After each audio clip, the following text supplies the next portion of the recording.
छोटे से बालक तोतली बात बोली, माँ मैं पिताजी महाराज की गोदी में बैठने जा रहा हूँ। नहीं, तुम नहीं बैठ सकते। क्यों? क्या पिताजी महाराज मेरी पिताजी नहीं है? हाँ हैं, तुम्हारे पिताजी हैं, लेकिन मैं तुम्हारी माता नहीं हूं। यदि तुम्हें राजा की गोदी में बैठना है तो तुम जाओ, जाकर के पहले भजन करो और भगवान से वरदान मांगो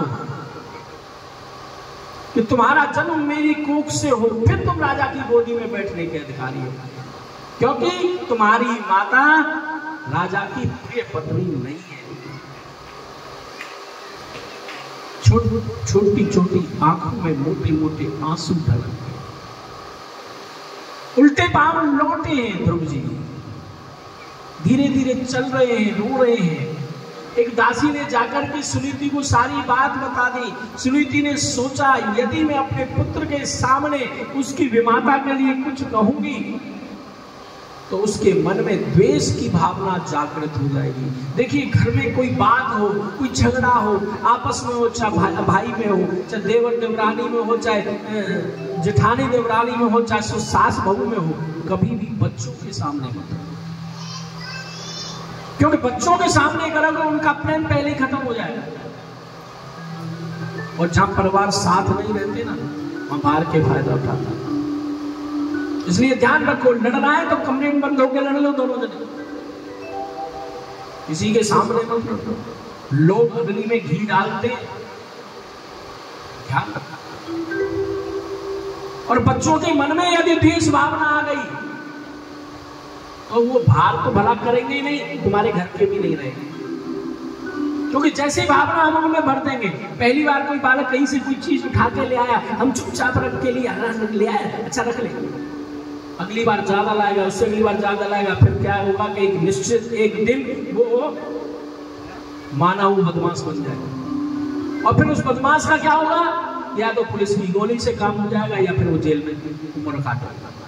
इसलिए जब पहली बार यदि कोई गलती करे तो पहली बार ही उसको डांट के समझा दो कि बेटा ये गलत है। सुनीति ने यही सोचा, यदि आज मैं उसके सामने अपनी सोच के बारे, आजकल की कोई स्त्री होती तो कहती अरे ऐसे कैसे को बोल दिया, अभी चल रहे चल, वो कहनी कौन होती है गोदी में ना बैठने वाली ना। सुनीति ने कहा नहीं, मुझे ये नहीं। ध्रुव जी पहुंचे माता के पास, गोदी में बैठा दिया बेटे को। आंसू पोंछ बेटा, तेरी विमाता ने जो कहा है अच्छा है, ठीक ही कहा है। देखिए सुरुचि कितनी मूर्ख है। मूर्ख इसलिए कि एक तरफ तो उपदेश कर रही है भगवान को प्राप्त कराने का, और दूसरी तरफ कह रही है कि भगवान से वरदान मांगना, मेरे से जन्म हो। अरे जब भगवान मिल जाएंगे तो फिर संसार में कौन आएगा भाई, है? फिर कौन आएगा? अपन राजा की गोदी में क्या होगा? राजा की गोदी कौन मांगेगा? भगवान की नहीं मांग लेंगे। भगवान जब हमारे सामने आ जाएंगे, हम भगवान से मिल जाएंगे, तो फिर इस सांसारिक मनुष्य की गोदी की क्या जरूरत है? प्रभु से कहेंगे प्रभु अपनी गोदी में बिठाओ।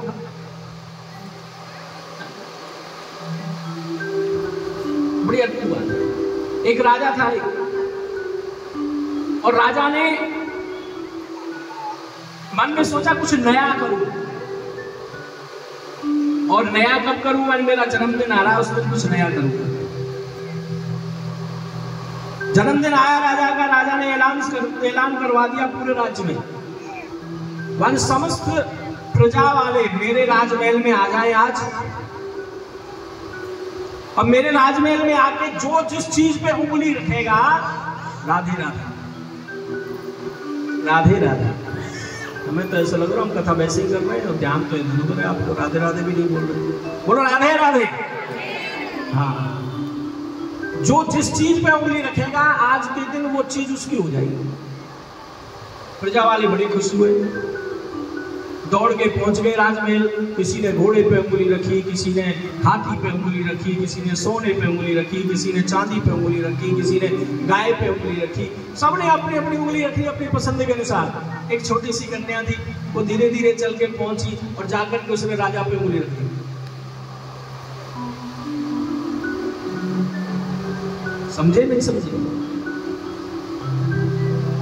राजा पे उंगली रख दी कि जब राजा मेरे को मिल जाएगा तो फिर सारी चीज अपने आप मिल जाएगी ऑटोमेटिकली। तो भैया सोनो चांदी गाड़ी घोड़ा बंगला ये सब मांगने मांग के क्या करोगे? सीधे प्रभु को ही मांग लो ना। हाँ, और जब प्रभु मिल जाएंगे, वो अपने हो जाएंगे, तो फिर कुछ करने की आवश्यकता नहीं है, सबका अपने आप हो जाएगा। तो सुनीति ने यही समझाया अपने पुत्र को कि बेटा तेरी भी माता ने सही कहा है, तू जाकर के भजन कर, और तू जब भजन करेगा मेरे प्रभु मेरे गोविंद तुझे अपना लेंगे।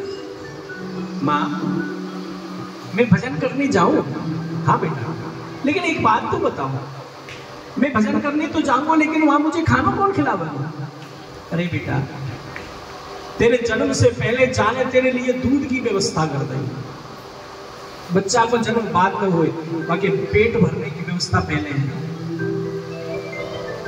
तेरे जन्म से पहले जाने दूध की व्यवस्था कर दी, वो जंगल में तेरे लिए भोजन की भी व्यवस्था कर दे। माँ मैं जाऊं तो सही, लेकिन अगर जंगल में शेर आदि जो जंगली जानवर हैं उनने वो खा लिया होता?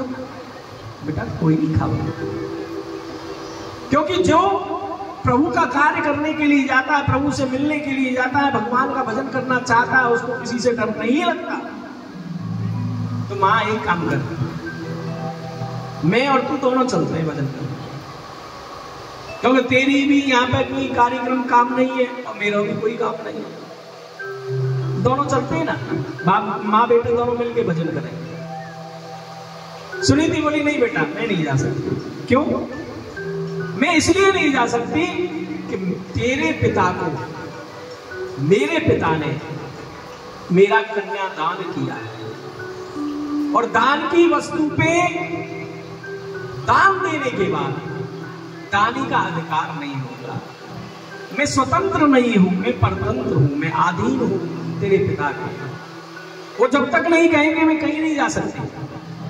इसलिए बेटा तू स्वतंत्र है, तू जा सकता है।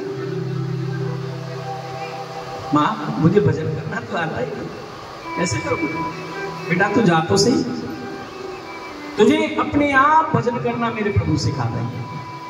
आज ध्रुव जी अपनी माँ से मिलने के बाद छोटे छोटे पैरों से चलते हुए जंगल की तरफ जाने लगे, और जब जंगल की तरफ जाने लगे तो देखो मैंने पहले भी कहा है, और सब शास्त्र कहते हैं कि जब सद शिष्य हो तो सदगुरु मिल जाते हैं, गुरु ढूंढने की आवश्यकता नहीं होती।